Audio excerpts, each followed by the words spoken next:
Love podcasts, hate nonsense. It's the PoliticsJOE podcast, ladies and gentlemen. We would like to open the podcast by saying that we really do love podcasts and hate nonsense, and also people who hide nonsense.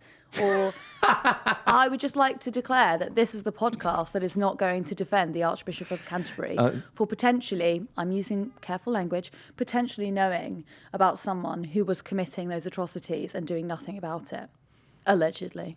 So next time you are consuming a politics podcast, make the right decision. Make the right choice. I mean, look, we've had some bad takes, but I have never said anything pro-Iraq war or pro-covering up nonsense. Or voted in favour of austerity. Or voted in favour of austerity. Eva Santina. The tomfoolery. Hello. You're fresh back from Donald Trump's United States of America. I'm fresh. I've been in Republican state, heartlands. Absolutely. You went to celebrate. Well, what else do you do in Miami apart from talk about the election? Vote Trump. There was a really funny moment. So I went with my best friend and she's getting married. And there's a really funny moment where he messaged on the third day, not in a bad way. He was like, just don't be talking to men out there or whatever, like in a jokey way. Normal, partnery way, not in a weird way. He's a very good friend of mine and also her fiance. We're just laughing at the way that me and her interact with people when it's just us. The questions we were asking people were so the economy, what do you reckon? Men coming up to you and just being yeah, never mind. Whoa, give me the drinks back. We did the first night. We went to this bar and it was Bourdain's bar, or Bourdain's favourite bar, and it was actually ridiculous. But we could not stem the flow of drinks to the point where it was 4 a.m. and we were we're going to go home, and the bartender was like, I've got 3 more beers for you and 3 more tequila sodas lined up for her, and I'm going, please stop letting them put orders in. That's quite an odd thing to do to facilitate as the bartender. Well, I think that was actually quite a good system, that they paid the bartender would serve it to us straight away when we were done, rather than accepting a drink off of someone. No, but also do you know what I mean? But then also, what if so he's just facilitating you getting blackout drunk with men with men angling for you? I'm not sure that's brilliant. He's going, it's that guy. And I'm going, they're all there. Please stop. They're all fucking warming their hands up, looking at you. There was a pretty big fireman at one point who bought us tequila shots, and I was I turned to my friend at the time and she turned back and we went, I don't know if I can get you out of this, so we're gonna have to stay. Sorry, this is actually going to be PMQs. Should we do that? Yeah, excellent. Shall we roll a bloody clip? Mr. Speaker, the Prime Minister can plant as many questions as is like with his backbenchers, but at the end of the day, I'm the one he has to face at the dispatch box. And I welcome him, Mr. Speaker. I welcome him back from... Mr. Speaker, I welcome the Prime Minister back from his trip to Azerbaijan, where he has unilaterally made commitments that will make life more experienced for everyone back home. Speaking of making life... Somebody's suggesting reading. I think if you notice, the Prime Minister also reads. So please get your Leader of the Opposition. And, Mr. Speaker, I can pre-prepare my questions, but he needs to answer from his mind. Yes. Speaking of making life... Responsible for the answers. So he has made life more expensive with his unilateral commitments, but speaking of making life more expensive, will the Prime Minister confirm that he will keep the cap on council tax? Mr. Speaker, she talks of the trip to COP. I'm very proud of the fact that we're restoring leadership on climate to this country, to the UK, because that will be measured in lower bills on energy independence and the jobs of the future. And in relation, and she may have missed, but on Monday I was very pleased to announce a huge order into jobs in Hull for blades for offshore wind. If she's opposed to that sort of action, she should go to Hull and say so. On the question of council, she knows what the arrangements are. Does he think it is appropriate, as the Ministry for Housing has done, to approve a 4-day week for councils that is not flexible working, but is actually part-time work for full-time pay? questions based on we're actually doing are usually better than fantasy questions made up. Mr. Speaker, what did they deliver in 14 years? Low growth, stagnant economy, a disastrous mini-budget, a £22 billion PAC, and now she wants to give me advice on running the economy. I don't want to be rude, but no, thank you very much. PMQs is good again, baby. She's so back. She's so back. What I mean by that is actually it's not very good. Two leaders who clearly despise each other. Absolutely. Because if you compare... But ideologically as well. Oh, yeah. It's not even a personal thing. He is so the blob. He's the personification of the blob. And it's Kemi Badenoch's mission statement to rid Britain of the woke mind virus and the blob. I can't wait to get rid of the blob. It'll make my month easier. If you compare the tone of Kemi Badenoch and Starmer's interactions to like Starmer and Ed Davey, it's quite conciliatory and constructive between Ed Davey and Keir Starmer. Like they obviously have some ideological differences and they are closer on the political spectrum and more similar people than Starmer and Badenoch. But you are like, Kemi Badenoch, I think she might have to dial it down a little bit. She's very reactionary, isn't she? It's sort of like she's read a line somewhere in like possibly the Telegraph and then she just starts shouting it. Oh, the thing about the 4-day week. Yeah. So that was basically South Cambridgeshire District Council they're allowed to transition to a 4-day week if some workers choose. And that's obviously woke gone mad, that goes without saying. But they did a trial for about 15 months and it was a resounding success because on a 4-day week, the council saved £370,000. And productivity was up. So basically, like people's performance either improved or maintained the same, and people got more free time. But it is woke gone mad, so you do have to weigh those things up. Because they have to add the hours onto the other days, don't they? Yeah, I think so. They have to do the same amount of work. Now, if you've ever tried to contact a council on a Friday after midday, listen, pal, you've got more luck. Like, I don't know, trying to communicate with the other side. Like they're not there. So you might as well actually just cut the performative. We're doing the well, 5 you're day. 5 days a week. Yeah. We should just be honest about how this will work. Do you know what I was going to say about Kemi Badenoch was that I think that the base, they must be seething at her last two performances at Prime Minister's Questions because that she is just simply not very good. And it's all very well being able to spew rhetoric in little clips and sound bites. But when you've actually got to do Prime Minister's Questions, you can't really be reading off of a script. Mm-hmm. It's not really the done thing. It's meant to be... Do you know what's interesting actually about the two of them? Neither of them are from public school backgrounds where they do like in Eton. Like debating. They debate and they practice and they do this house believes this. Or went to the Oxford Union or Cambridge Union. Exactly. Oh my God, when you did the Cambridge Union, did you have... I didn't do the Cambridge Union. I did the Clare College Politics Society. But I just people were like... I didn't understand the procedure at all, so I'd be midway through a sentence, and then someone would stand up. Some teenager in a suit. Some teenager like, oh, yes. Did you need the bathroom? What's the problem? That's funny. I think also as well. I think the tone. I think Kemi's tone at the moment is smug anger, and it's not very likable. And she tries to nail Starmer, and Starmer's just like, whoa, which is quite it's quite inflammatory to her. Because if you're angry and someone's like, calm down, you are fucking it. It is a red rag to a bull. So she just escalates her smugness and her righteous anger.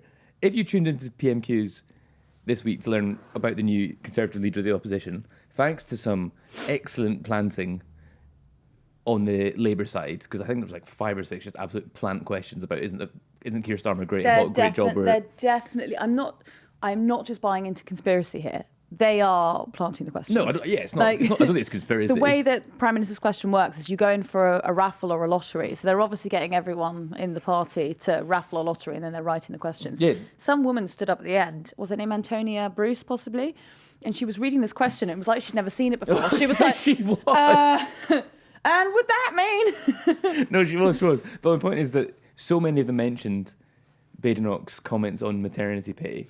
So if you tune in to Prime Minister's questions to learn about the new Conservative leader, you see smug anger, and you're like, oh, what did she say about maternity pay?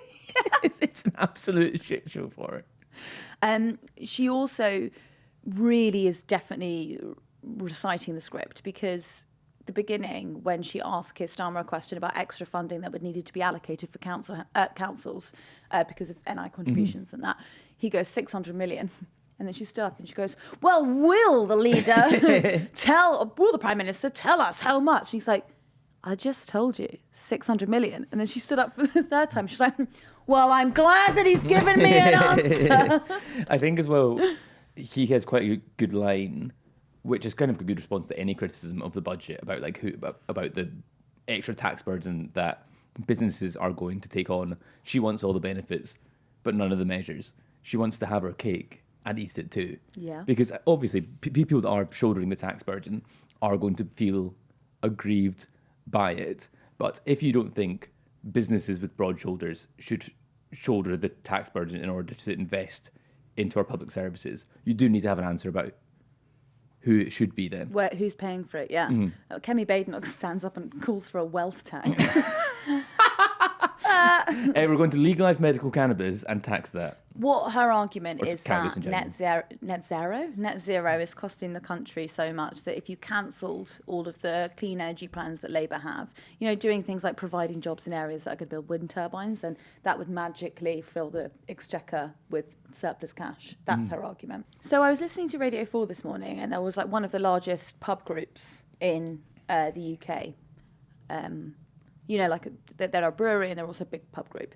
The boss of that was talking about how they'd had record profits earlier this year. Well, not record profits. They'd done extraordinarily well considering the circumstances, and they'd turned over like £5 million.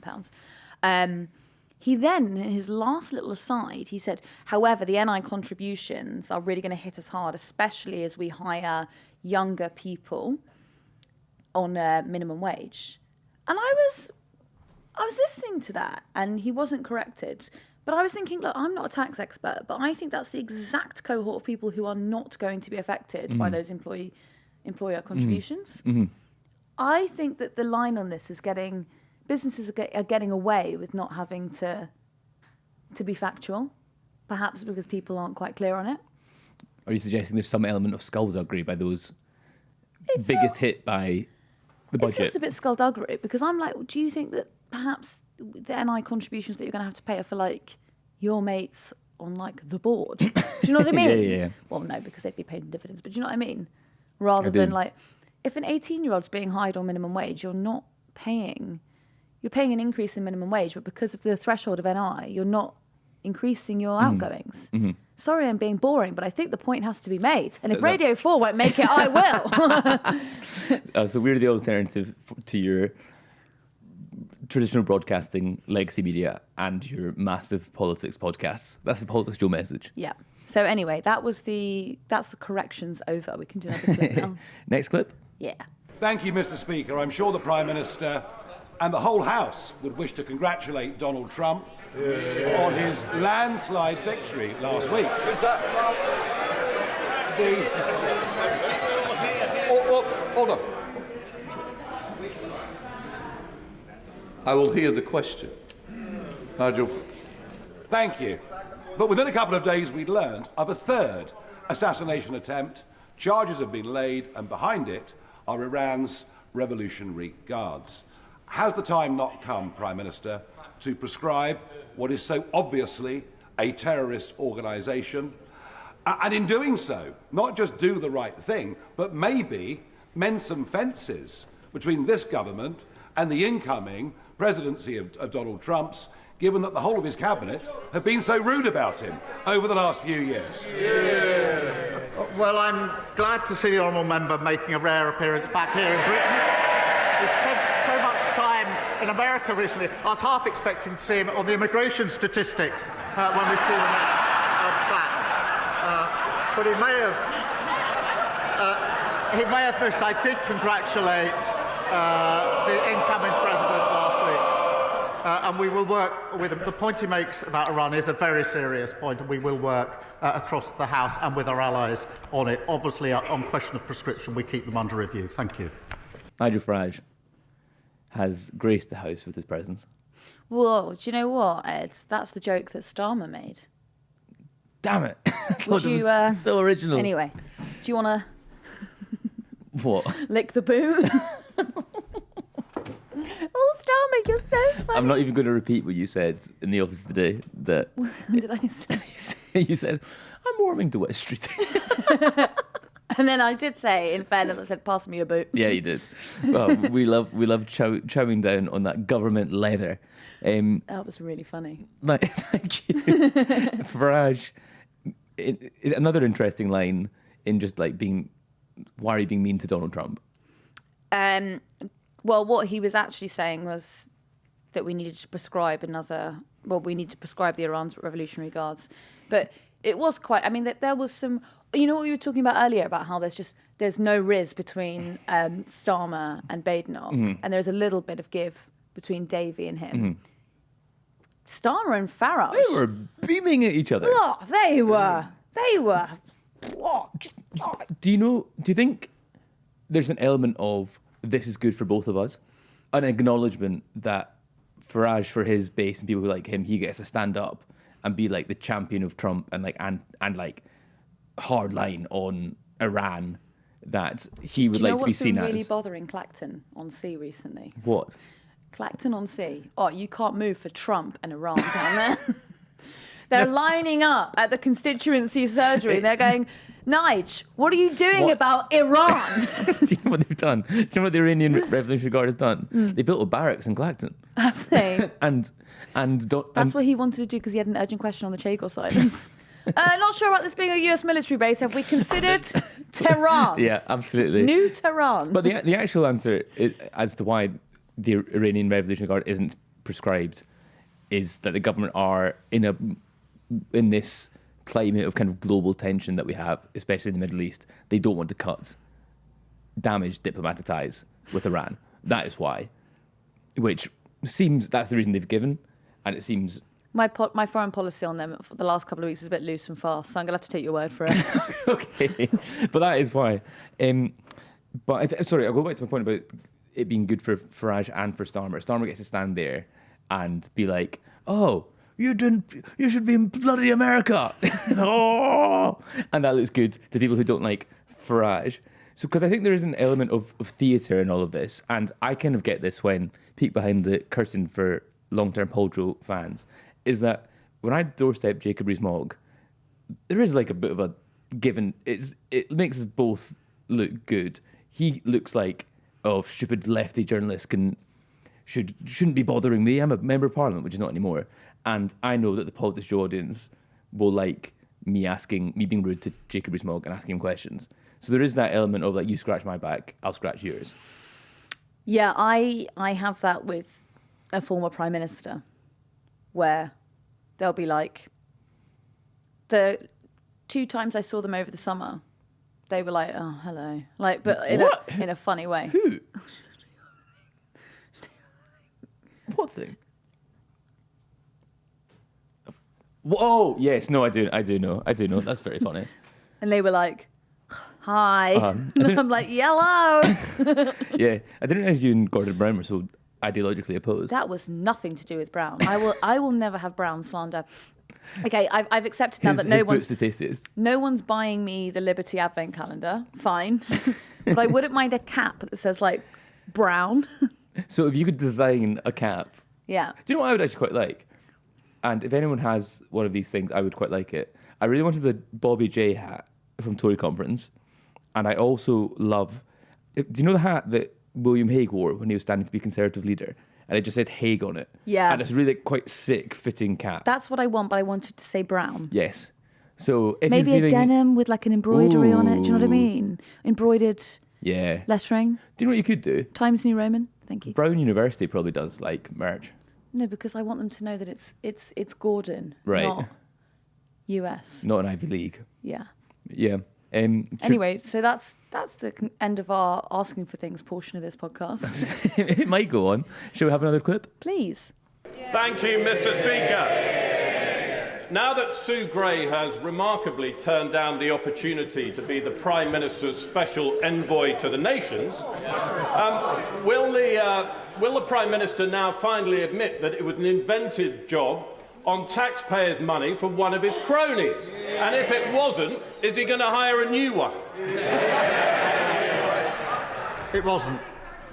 Well, this is the guy that I was on Politics Live with when he made that joke about Sue Gray. He was like, oh, like fired and rehired Sue Gray. And like deadpan, I was like, well, they haven't sacked her and then brought in someone on a cheaper wage. Is that what you meant? It was just a joke. Yeah, he looked so annoyed about it. He was like, it's just a joke. Just a joke. New MP And I was like, on Big oh. Boy Politics Live, and you've pulled his pants down, and he's got his bare arse on television. The annoying thing is that, you know, like how mics work in a studio. Like I think my mic had gone down for his to go up or whatever, and I was like, I just didn't get that. So I obviously knew what he meant, but it was, you know. there's They call that willfully misleading.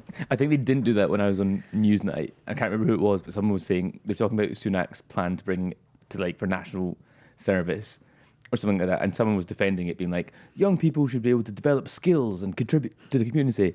And off screen, I'm like, they have the Duke of Edinburgh's award. Are you serious? That's really good. Lincoln Jupp asking, Prime Minister, why will you not admit to being corrupt? Why are you not admitting that your government is full of cronyism?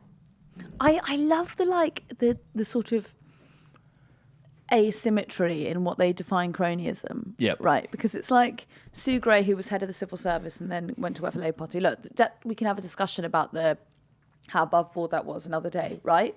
People do move between The revolving Whitehall, door they do. is But well documented. I'm sure that there is a well genuine oiled. point in there where you could go, I don't know if that's not really above board. But to compare that to what was going on during their last administration, Johnson's administration, when it was like Michelle Moan, Yeah. like, and the £1 billion of crony contracts. Oh, and the contracts be given to be like the pub landlord. They like paid more than the Prime Minister she was. I think she was earning like £148,000 or something like that was her salary. And then you compare it to like, oh, but we gave $7 billion to some guy who said he could make masks. What did he do before that? Well, he made bricks. Yeah. So There is a theme to all these questions from Conservatives about like, what is the government doing about this bad thing? And the government like, fixing it, and you did it. Yeah. We're trying to fix it. We've only been in post for 3 months, and we're trying to undo all the bad work you guys did. And I think that is just, I think Starmer, although his kind of political capital is kind of expiring, I think he still has the room to be like, whoa, so you guys, we're still at digging the foundations of the recovery. I think that still was quite an I think effective got there on line. the up after the budget, to be honest.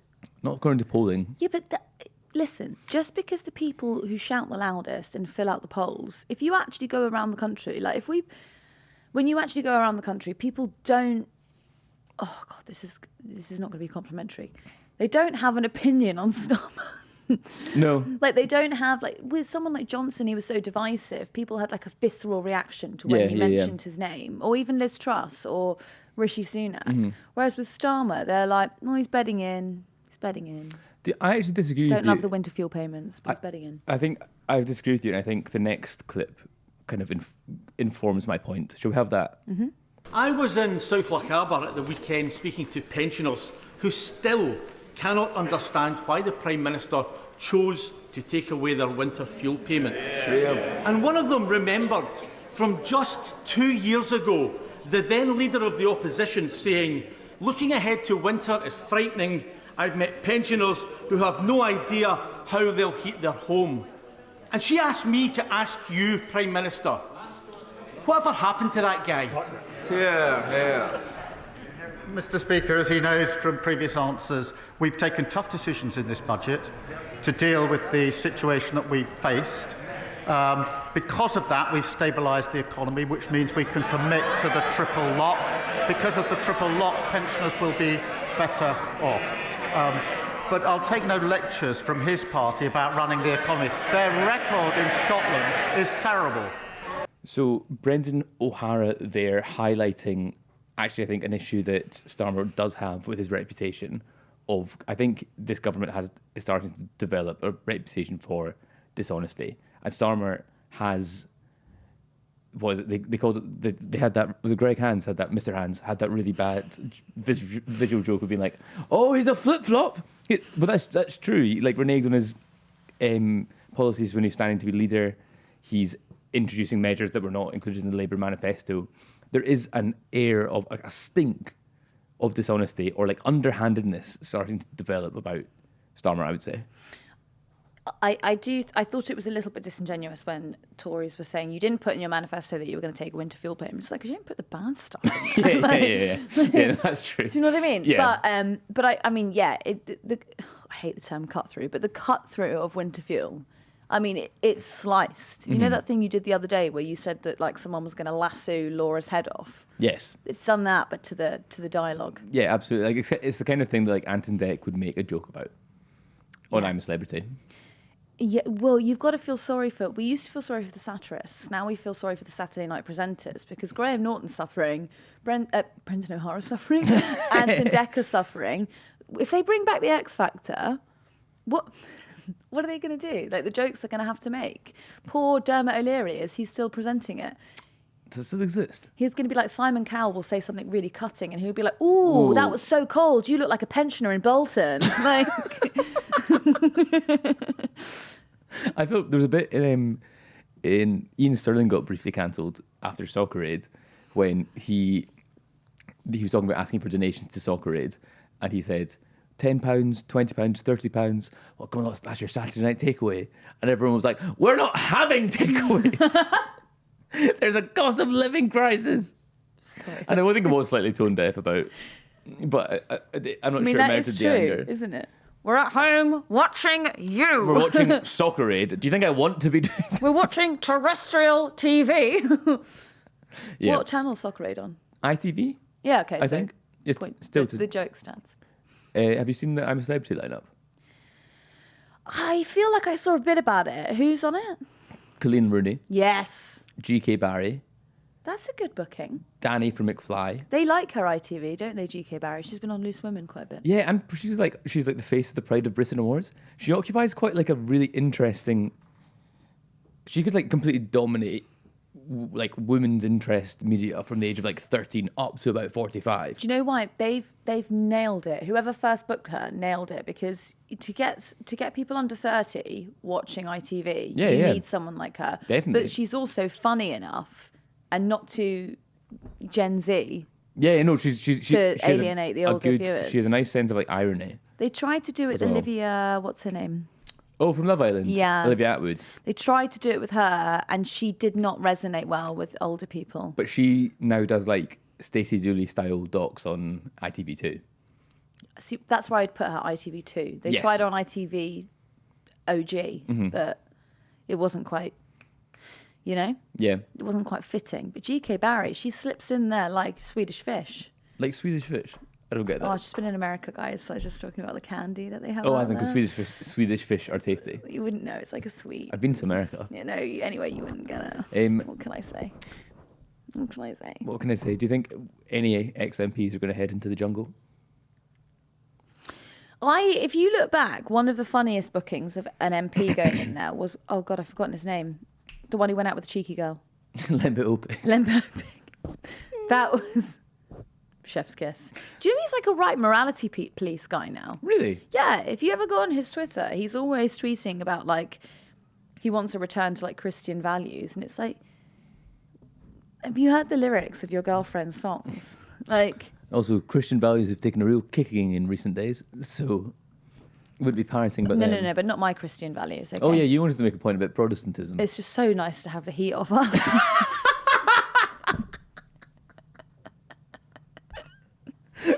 Anglicans have been being a bit too smug recently. My favourite thing, my entire timeline, and like every Instagram story of like friends I went to Catholic school with. It was like, the prods are at it again. That's so like funny. I'm just flipping through it. Like I wouldn't throw stones in glass houses though. Our house doesn't have any glass in it. It's just the cage. It's the out. It's a greenhouse with just the metal bits. It's a filled with beautiful art. Do you know that original stone that took out the dinosaurs? You know, Yeah, like the meteor, yeah. That's the one that's been leveled at the Catholics. Yeah, and you're quite a resilient bunch, it must be said. We watched this film called The Nun the other week. Have you seen that? No. The other day.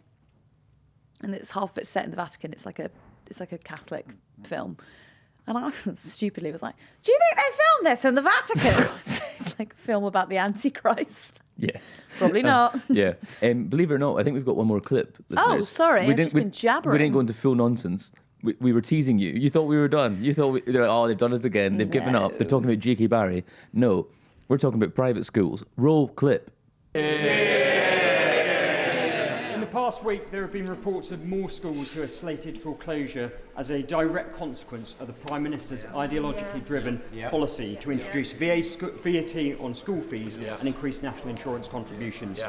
This will be a pattern seen up and down the country and will lead to staff being unemployed and pupils and parents being cast adrift. Will the Prime Minister do the decent thing and abandon this policy and apologise to those affected? I do understand the concerns of those that save to send their children to private school because they believe in aspiration and opportunity. What I would say is that every single parent shares that aspiration and opportunity, whichever school they send them to. Under the last government, we didn't have enough teachers in basic subjects in our state secondary schools. They were prepared to tolerate that. I'm not. So that's G.K. Barry there. Neil Shastrihurst there talking about how many schools are closing because of VAT. Starmer criticising him because parents work really hard to send their children to those schools. And I actually thought this was a very, very good slapback. Not even clapback. Slapback. It was violent. Yeah. It wasn't auditory. It was physical. Yeah. He actually got up.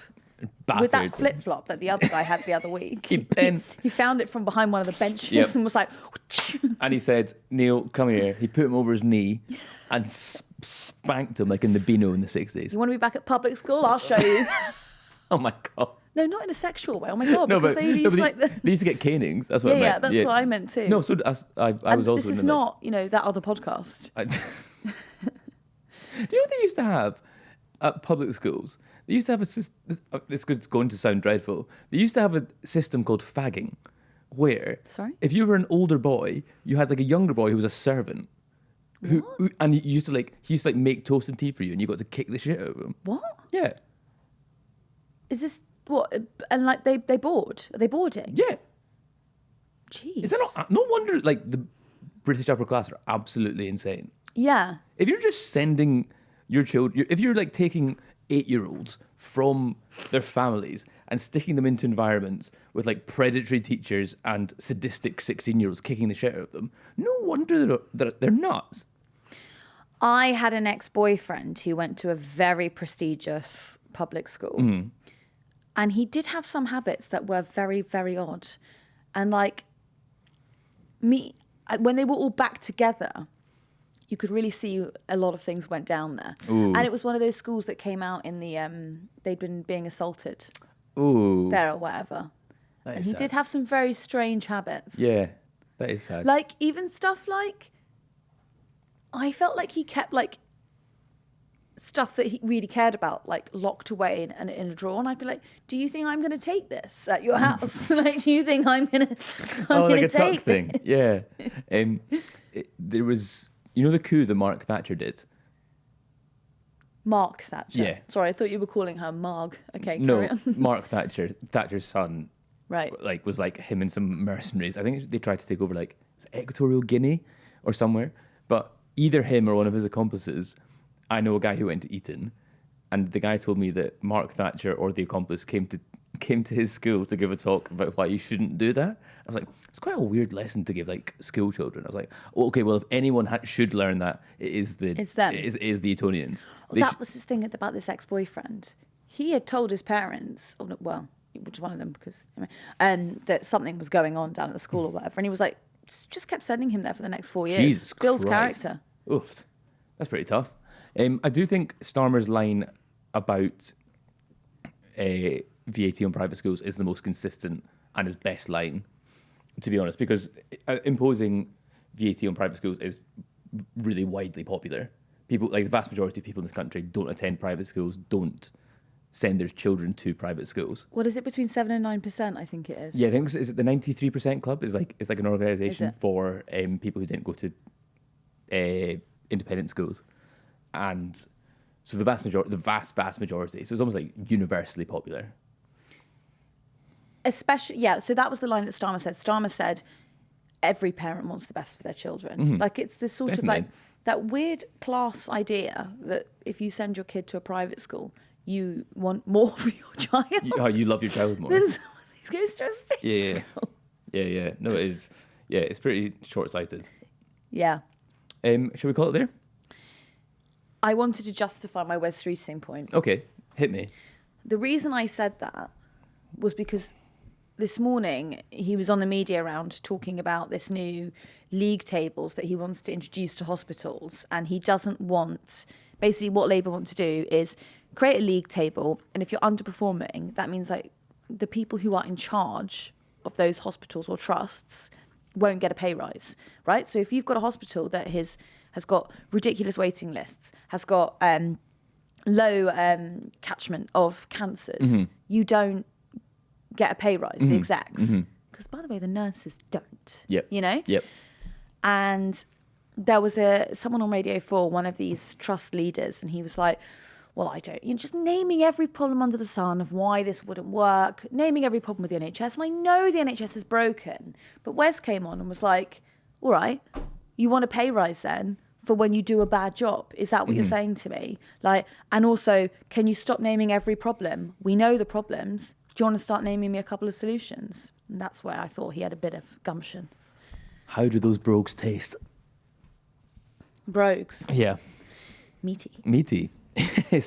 Oh, you've not eaten meat in years, but you're happy to chow down on some No, I did eat a bit of leather. bacon in America. Was it good? Oh, I thought I was going to die afterwards, but yeah. Really? Did you enjoy it? Yeah. Okay, good. Of course. Thank you everyone for listening. Thank you. We'll be back on Monday. We kind of unceremoniously had our 100th episode, or what we're calling our 100th episode on Monday. So I've actually kind of lost, I think we've all lost count of how many podcasts we've actually done. And how many podcasts has Ollie Dugmore been on? Yeah, honestly, I think harass Ollie into doing the podcast more. Yeah. I think that would be good. Because now that he's the editor of Joe, he thinks he's... He thinks he's above this. He does. They're going to take that so seriously. They're going to be like, oh, beef. That's not true at all. If you listen to this, send him a tweet saying traitor. Yes. Or just GK Barry, maybe.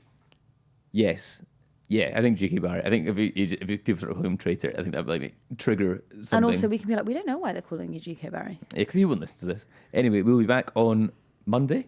Like and subscribe to us on... Well, no, they'll have a bonus episode on Friday, won't they, as always?